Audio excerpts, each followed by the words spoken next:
দর্শক আসসালামু আলাইকুম। দেশ ও প্রবাস থেকে যারা এই মুহূর্তে আমাদের সঙ্গে সংযুক্ত রয়েছেন সবাইকে স্বাগত জানাচ্ছি। দর্শক, আমি আছি পাথরঘাটা সদর ইউনিয়ন বালিয়ার রাস্তায় রয়েছি।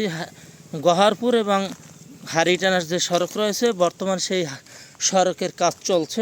আপনারা দেখছেন যে আসলে কাজটা কেমন। দীর্ঘদিন ধরে মানুষ ভোগান্তি পোয়াচ্ছে। ভোগান্তির শেষে গিয়ে যে রাস্তা যদি এরকম হয়, এরকম যে চুলার মাটি দিয়ে যদি আপনার রাস্তার কাজ চলে, এই রাস্তা আসলে কতদিন চলবে সেই প্রশ্ন আপনাদের কাছে রেখে যাচ্ছি। আপনারা দেখছেন যে রাস্তার অবস্থা খুব খারাপ।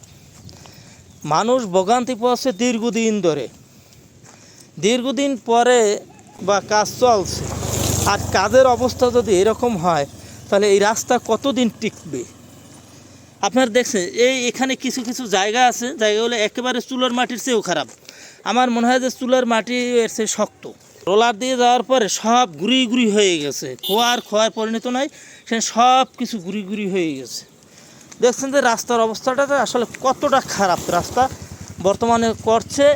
এরকম যদি দুর্নীতি সর্বোচ্চ ছড়িয়ে পড়ে তাহলে মানুষ ভালো কিছু আশা করবে কোথা থেকে।